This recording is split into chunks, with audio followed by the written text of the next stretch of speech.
안녕하세요. 하나님의 선하심을 우리 마음 가운데 확신하는 복된 하루 되시기를 바라겠습니다. 쉽고도 정확하게 알차고 재미있게 하나님의 말씀을 가슴 깊이 새기는 시간, 소문난 성경교실의 이성훈 목사입니다.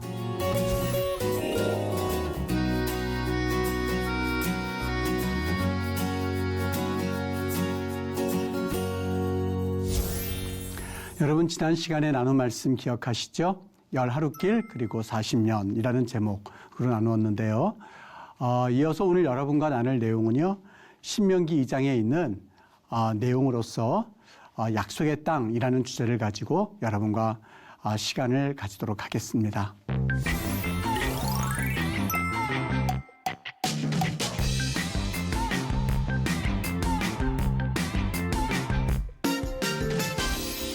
우리가 지난 시간에 이 신명기를 이해할 때에 이것은 모세의 설교다라는 말씀도 물론 중요하고 또 핵심적인 그러한 요약이라고 할 수가 있겠습니다만, 그냥 설교가 아니라 우리 1장 2절과 3절 말씀을 통하여서 이것은 모세가 율법의 말씀을 약속의 땅에 들어가서 환경이 달라지고 삶의 정황이 달라진 그러한 상황 가운데서 이 말씀을 어떤 방법으로 적용해질지에 대한 그러한 설명을 하고 있는 책이 바로 신명기이구나. 그것을 설교라고 하는 이름으로 요약을 해보았습니다. 그런데 여러분, 설교라고 하는 것은 분명한 목적이 있고 메시지가 있는 법이거든요. 그 메시지가 구석구석에서 잘 우리가 찾아보아야만, 그리고 주의 깊게 들어야만 그 메시지를 이해하는 것처럼요, 성경도 신명기 말씀에 그 나와 있는 성경의 말씀도 정확하게 들을 수 있으셔야만 합니다. 우리 지난 시간에 했었던 내용 하나만 더 이야기하고 오늘 2장의 내용을 살펴보기를 원하는데요. 여러분, 신명기 1장 3절 말씀에 이렇게 되어 있습니다. 40째 해 11째 달 그 달 첫째 날에 모세가 이스라엘 자손에게 여호와께서 그들을 위하여 자기에게 주신 명령을 다 알렸으니, 이렇게 되어 있습니다. 여기 바예히 베라고 하는 말이 있습니다. 여러분, 이 말씀은 정확하게 해석은 되어 있지 않습니다만 오늘 이것을 굳이 해석해 본다면 이걸 읽을 때는 예히 배 이렇게 되어 있습니다만 이것은 뭐뭐 할 때에 이런 뜻입니다. 40째 해 11째 달 그 달 첫째 날 되던 때에 그런데 이것은 굳이 해석을 위한 용어라기보다도요, 쉽게 말하면 이런 것과 똑같습니다. 히브리 성경에 희네란 말이 있어요. 우리 신명기에 또 뒷장에 가서 보면 그런 말이 나오는데, 봐라 라는 말씀도 역시 희네라는 말도 그렇고요. 그 다음에 또 뭐가 있냐면 르에라는 말도 있습니다. 르에, 봐라 막 이렇게 하면서 거기에는 우리가 그 글을 읽을 때에 어떤 나름대로의 그 주고자 하는 메시지가 명확하게 해주는, 그러니까 쉽게 말하면 저는 이런 용어들을 어떻게 표현하냐면, 이거는 일반 흑백 텔레비전을 칼라 텔레비전으로 보도록 해주는 역할을 한다라는 이야기를 종종 합니다. 이 말의 의미는요, 주목하게 하는 겁니다. 자, 보세요. 2절에 열 하루길이었더라 그렇게 말을 하고 나서요, 2절에서 3절에서 요 이야기를 함으로써 어떻게 보면 짜자자잔과 같은 그런 용어입니다. 무슨 얘기일까? 우리 국어 성경에는 이게 없을 때는 그렇구나, 40째 달 40년 11째 달 제1일에 모세가 이스라엘 자손에게 여호와께서 그들을 위하여 자기에게 주신 명령을 다 알렸구나, 이렇게 평이하게 읽을 수 있습니다만, 이 글을 읽음으로써, 이 글을 써줌으로써, 이걸 써줌으로써 바로 지금 그 사건이 일어난 것이 40째 해 11째 달 그 달 첫째 날이에요. 이거를 주기를 원하는 거예요.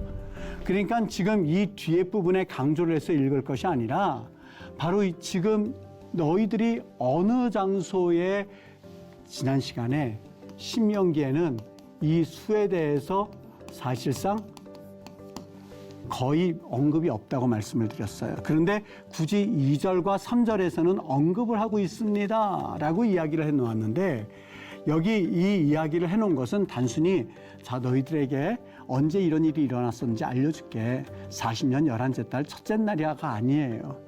자 보십시오. 40째 해 11째 달 그 달 첫째 날입니다. 무슨 의미가 담겨져 있을까요? 여러분 이야기는 첫 번째 이스라엘 백성들에게는요. 이 이야기를 해줌으로써 이스라엘의 이 40년이라고 하는 것은 그들의 불순종이 낳은 결과였었습니다. 수치였었어요. 11하루길밖에 되지 않는 것을 우리가 40년 걸렸어 이 뜻이에요. 수치를 의미하고 있고요. 두 번째는요. 이뿐만이 아니라 40째 11째 달 너무 수치스럽고 하나님 앞에 너무 죄송하고 그리고 하나님 앞에 본인들이 불순종함으로 인하여서 받은 이 징벌이 너무 아팠고 쓰라립고 부끄럽고 숨기고 싶은 그런 해이기는 하지만 반대로 따지면은요 또 한 번에는 다 끝났다. 우리 조상들이 정탐꾼 40일 동안 정탐꾼 그 사건으로 인하여서 하나님으로부터 받은 그 40년의 그 엄청난 고난의 시간이 이제 끝났고 바야흐로 저 요단 서편 약속의 땅을 우리가 진군해야 할 바로 그 시점에 와 있구나라고 하는 그 시점에서 이제 신명기의 말씀이 기록되어 있습니다 하는 것을 보여주고자 하는 그 의미예요.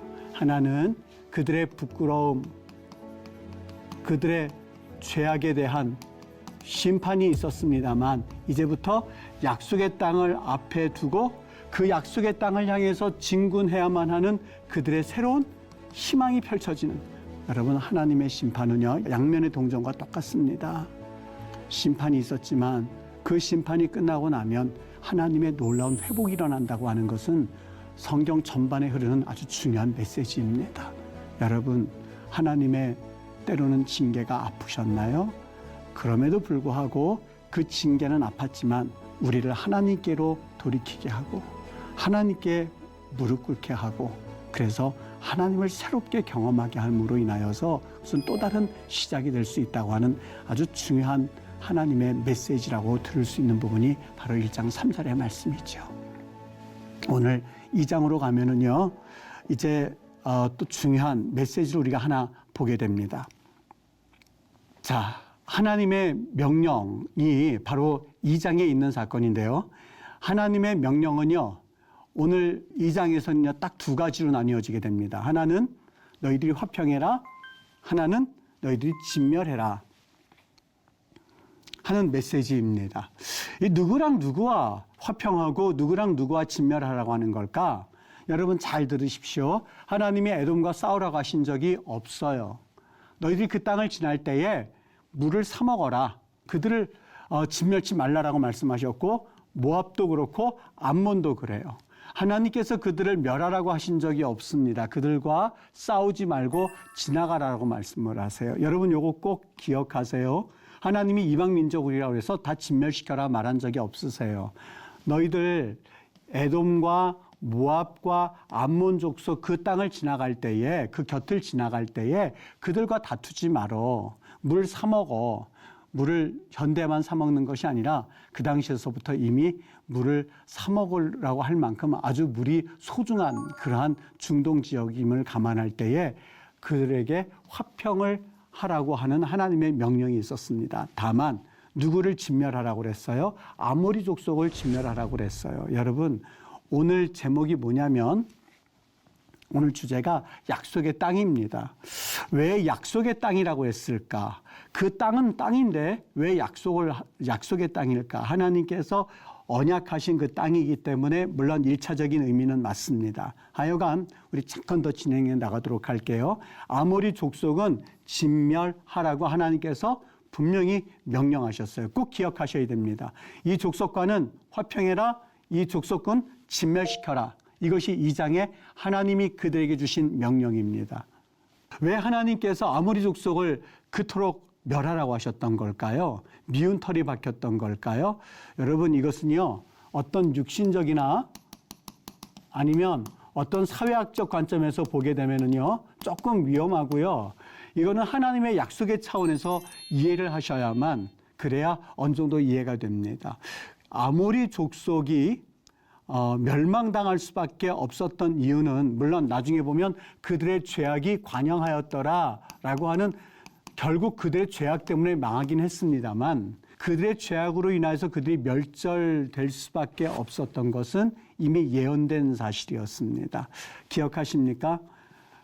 아브라함에게 하나님 말씀하시죠. 내 자손이 4대 만에 이 땅으로 돌아오리니 이는 아모리 족속의 죄악이 아직은 가득 차지 아니하였더라라는 말씀 때문에 하나님께서 계속해서 아모리 족속에 대해서 포커스를 맞추는 것을 볼 수가 있죠. 여기 아모리 족속은 누구냐? 아모리 족속은요, 그 당시에는 여러 군데로 흩어져 있었던 것을 우리는 짐작해 볼 수가 있어요. 그 가나안 땅 내지는 그 근방에 살고 있었던 족속들은 겐 족속, 그니스 족속, 감몬 족속, 헷 족속, 헷이라는 뜻 자체가 공포, 두려움 이 뜻입니다. 그러니까 그 당시 얼마나 강했던 민족이었는지 우리는 짐작해 볼 수 있죠. 나중에 히타이트 이 말도 여러분 들어보셨을 겁니다. 브리스, 르바, 아모리 족속, 가나안 족속, 기르가스 족속, 여부스 족속, 예루살렘에 거주했었던 족속이지요. 여러분 이러한 수많은 족속들이 그 가나안 지역에 살고 있었던 지파들임을 우리가 알 수 있습니다. 자, 여기에 어떤 저주의 예언이 있었느냐? 노아가 어느 날 술을 먹고 실수하게 되죠. 그리고 옷을 입지 않은 채 누워 있을 때에 함이라고 하는 그 아들이 그 아버지의 벗은 몸을 가지고 형제들에게 알리는 것을 보게 됩니다. 그때에 그들을 향하여서 노아가 저주를 하는 것을 보게 되는데 이에 가로되 가나안은 저주를 받아 그의 형제 종들의 종되기를 원하노라 이렇게 말합니다. 함이 알렸는데 왜 가나안을 이렇게 저주했던 걸까? 여러분 궁금하지 않습니까? 죄악을 노아의 그 벗은 몸을 알린 것은 노아의 아들 함이었었어요. 그런데 이 함을 하나님이 저주하지 않고 함의 아들이죠. 가나안을 저주하는 것을 보게 돼요. 불공평하지 않습니까? 왜 가나안을 저주하였는지. 물론 우리는 그 이유에 대해서 명확하게 할 수는 없습니다만 짐작을 할 수 있는 것이 있다면 아마 자기 할아버지의 벗은 몸을 아버지에 알린 것이 가나안이지 않았을까? 아니면 함이 그 일을 알릴 때에 그것을 적극적으로 도왔던 인물이 가나안이었지 않았을까? 우리는 몇 가지 추측은 가능합니다만 성경에서 왜 가나안을 저주하였는지에 대해서는 명확하게 기록되어 있지는 않습니다. 다만 함이 이렇게 했지만 가나안이 잘못한 것을 함 역시 그리고 함에 대한 그 잘못이 가나안에게 이어진 것 아닌가 하는 여러 가지 추측을 하면서 이게 어떤 상관관계가 있나 보다 하는 생각만 할 수 있을 뿐이에요. 어떤 저주를 했느냐? 종들의 종이라고 되어 있는데 에베드 아바딤 그럽니다. 이건 에베드 그러면 종이란 뜻이고요. 아바딤 종들이란 뜻입니다. 그냥 번역을 해서 종들의 종 이렇게 했습니다만 이 뜻은 히브리어의 이디엄입니다. 이 말 관용적 표현입니다. 이것은 아주 낮고 천한 종을 말합니다. 낮고 천한 종. 그러니까 종들 가운데서도요. 종들의 우두머리가 있고 그리고 종들 가운데서도 제일 밑에서 움직이는 종들이 그 당시에는 있었던 모양입니다. 그래서 이 가장 밑바닥에 천하고 천한 정말 그 종들을 섬길 수밖에 없는 그 종의 종을 일컬어서 에베드 아바딤이라고 하는 관용 어구가 바로 이 용어죠. 그러니까 그의 형제의 아주 밑바닥, 그 형제의 가장 밑바닥에서 살아야 될 그 사람들 되기를 원하노라 돼 있는데 원하노가 이히예라고 돼 있습니다. 이게 미완료 하야의 미완료태인데요. 이 말은 뭐냐면 이히예라고 하는 말은 그냥 너희들이 되기를 그냥 내가 원한다, I want란 뜻이라기보다도 영원토록 계속해서 이 종이 언제 너희들 끝날 그래도 사람이 희망이 있어야 되지 않겠습니까? 그런데 그 희망이라고는 찾아볼 수가 없어요. 왜요? 너희들 이 종은 영원토록 그렇게 될 거야. 그 뜻입니다. 그래서 이거는 에베드 아바딤 이 뜻이고요. 이거는 히예라고 해서 이것은 영원토록 계속 될지어다, 될 것입니다. 영원토록 그렇게 될 것입니다 하는 그 미완료태의 의미입니다. 영원히 될 것입니다 라고 하는 뜻으로서 그들이 이제는 살아가는 그 이유가 그들의 삶의 어떤 이 목숨줄이 끊어질 때까지 그런 상태로 살게 될 거야 라고 하는 저주를 하게 되죠. 여러분, 여기 함의 그 자녀들이 어떻게 되냐면 이렇게 됩니다. 가나안이 있죠. 그 가나안의 아들이 바로 여부스도 역시 그 자녀이긴 하지만 아모리예요. 아모리 족속이 이젠 철저하게 멸망을 당해야 되는데 이 아모리의 조상이 함인 것을 볼 수가 있죠. 여러분, 우리 여기서 한 가지 느끼게 되죠.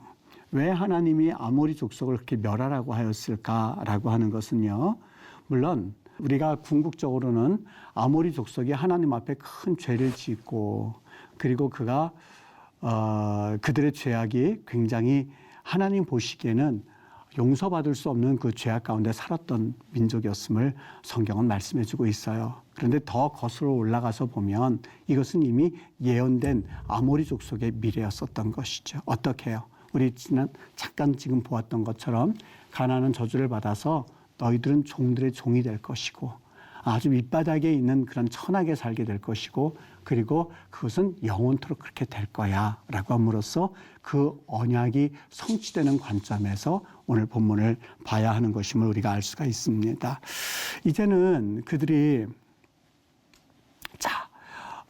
이 약속의 땅에서 이스라엘 백성들이 이제 차지하게 될 때에 아모리 족속, 다시 말하면 야복강을 중심으로 해서 시온을 중심으로 해서 여기가 5개 나라이고 이만큼이 시혼, 여기 전부 다 아모리 족속이죠. 이것도 아모리 족속이요.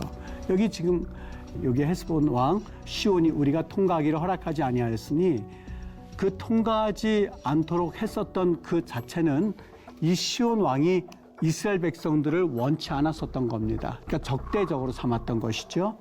이는 내 하나님 여호와께서 지금 이 부분 여러분 잘 보셨으면 좋겠어요. 여러분, 아모리 족속은 강한 민족이었었어요. 그리고 이스라엘 민족쯤은 물리칠 수 있을 만한 힘이 있다고 여겼던 민족들이었었어요. 그런데 그래서 그들이 이스라엘을 반대했겠다라고 우리는 그냥 이해하고 넘어갈 수 있어요.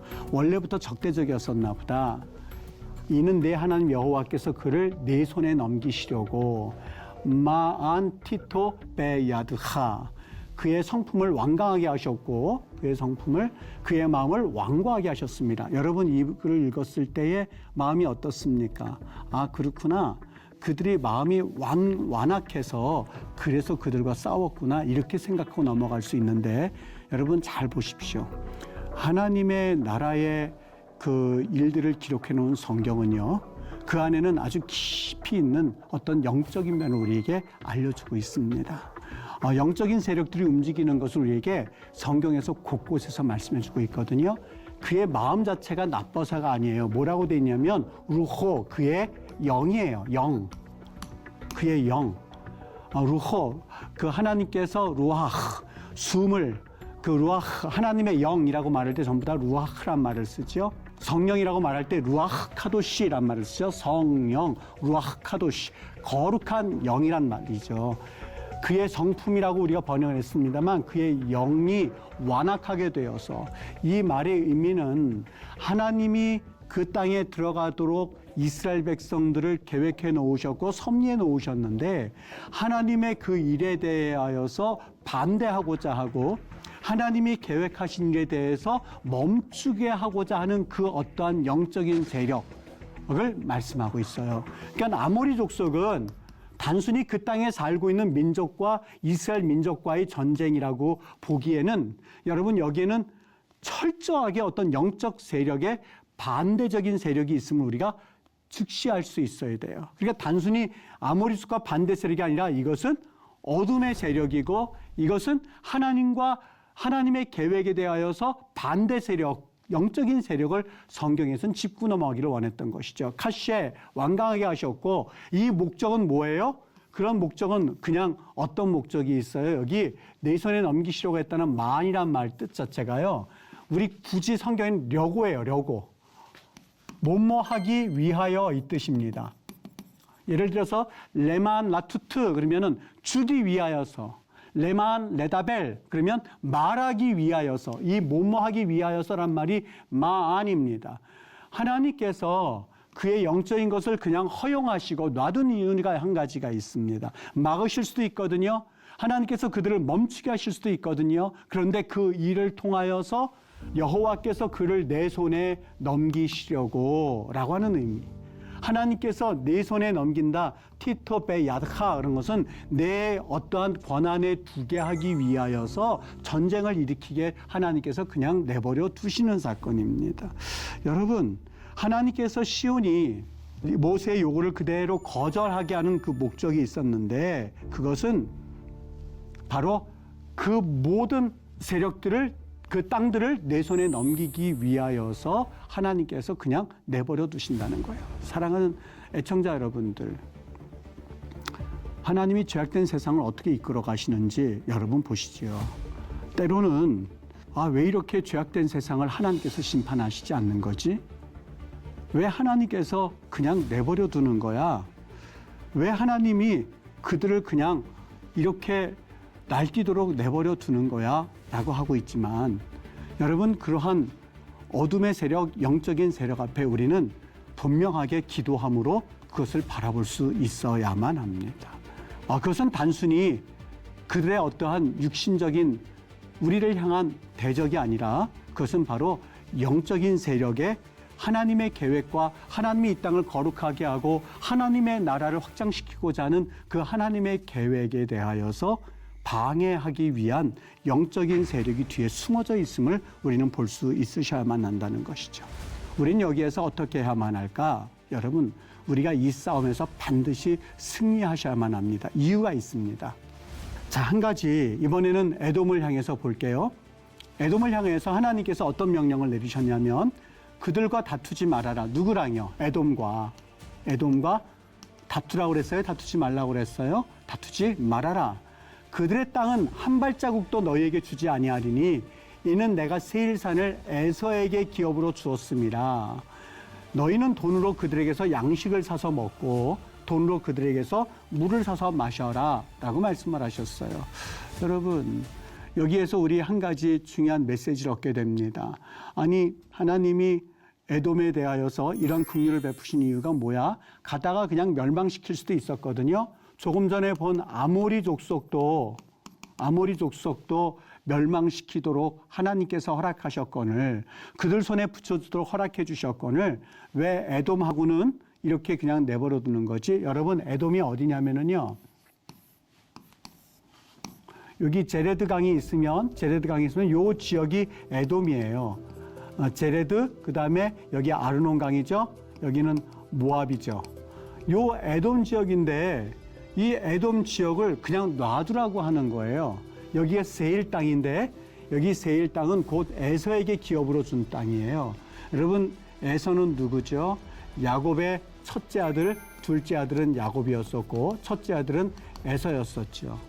야곱이 에서에게 축복을 그래도 나중에 비록 늦었지만 하게 되는 것을 보게 되는데, 하나님께서 야곱의 형제이자 이삭의 아들이었었던 바로 그 형제에게 주시는 하나님의 신실하신 모습을 우리는 보게 됩니다. 왜 그러면 이 장에서 이 말씀을 하나님께서 쓰셨던 것일까? 여러분, 하나님이 이스라엘 백성에게 주고자 하시는 메시지가 한 가지 있었습니다. 에돔은 장자권을 팔았던 사람입니다. 바로 에서였었죠. 에서의 후손이 바로 에돔입니다. 장자권이라고 하는 것은 바로 그들에게 있어서 아주 중요한 권한이었었는데, 자기의 죽한 그릇 때문에 바로 이 장자권을 팔았었던, 세상에 눈에 보이는 어떠한 화려함을 추구하기 위하여서 하나님의 약속을 버렸던 민족이었습니다. 저주를 받아서 멸망당해도 충분히 당연할 만한 그런 민족이었는데, 하나님께서 그들의 땅을 허락하셨던 것은 에돔 민족에게도 이런 은혜를 베푸시는 하나님이라면, 하나님께서 택하신 이스라엘 백성들에게는 여러분 어떠한 마음으로 대하셨겠습니까? 장자권을 판 에서에게도 긍휼을 베푸신 하나님이라면 정말 선택하신 이스라엘 백성에게 앞으로 베푸실 하나님의 긍휼은 사실 이루 말할 수 없을 만큼 너무나 놀랍구나 하는 것을 우리는 예상해 볼 수 있는 대목이라고 할 수 있습니다. 정리하겠습니다. 약속의 땅은 단순히 육신적인 전투를 통하여서 얻는 땅이라기보다도 이것은 영적 전쟁이고 하나님의 계획과 하나님의 섭리를 성취하는 그러한 내용의 책이 바로 신명기의 내용이었음을 바로 2장을 통하여서 모세는 알게 하기를 원했고 또한 설교하기를 원했고 설명하기를 원했던 내용입니다. 여러분 오늘 수업 여기까지 하도록 하겠습니다.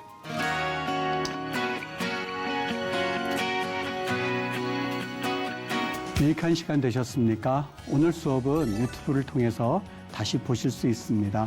주변에도 많이 공유해 주시고 복습도 하시면서 말씀이 날마다 새롭게 다가오는 은혜를 누리시기를 바랍니다. 다음 시간에는 동편의 새 지파라는 제목을 가지고 여러분과 함께 이 말씀을 나누겠습니다. 오늘도 말씀으로 충만한 하루 되시고요. 다음 시간에 뵙겠습니다. 감사합니다.